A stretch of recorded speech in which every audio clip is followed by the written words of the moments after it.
AC circuit containing pure inductor. Dear students, we consider a source of alternating EMF is equal to E naught sin omega t is connected across a pure inductor of self-inductance L. As the source is alternating EMF, that's why the current in the circuit will also change. Since variable current is passing through the coil, self-induced EMF will be produced in the coil, which is given by E is equal to L di upon dt. In this circuit, dear students, we are going to see there are two things only, either the alternating EMF or inductor coil.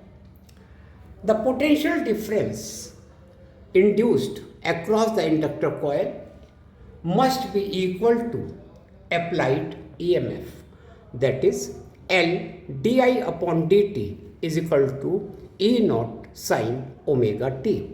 Here remember, since there is no other element in the circuit, that's why the induced EMF is equal to applied EMF.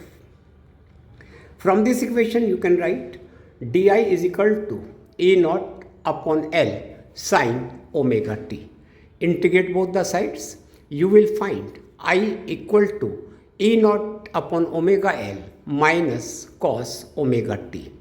But cos in terms of sine can be written as I is equal to E naught upon omega L sin omega t minus pi by 2. Remember, minus cos omega t equals to sin omega t minus pi by 2.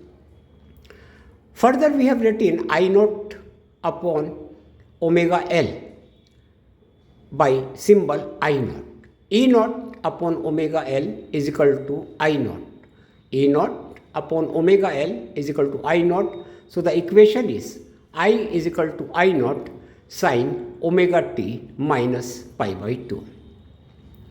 I naught is equal to E naught upon omega L, or you can say E naught upon I naught is equal to omega L, has same dimension as that of resistance. E naught upon I naught has same dimension as that of resistance. It is called inductive reactance XL. So XL is equal to omega L, as you are going to see. E naught upon I naught is equal to omega L.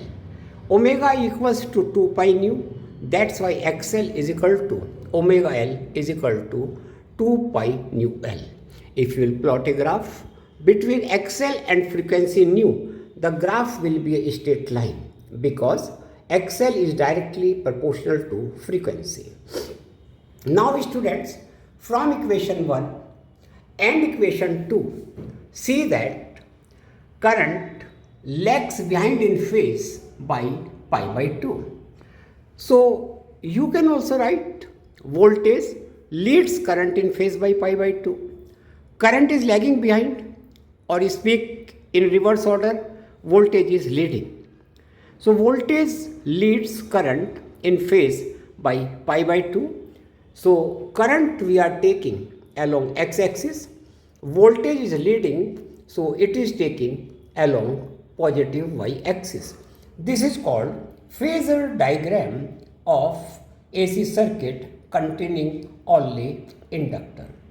So students, remember that in an AC circuit containing only inductor coil, voltage always leads current in phase by pi by 2, and the effective reactance of the circuit XL is equal to omega L.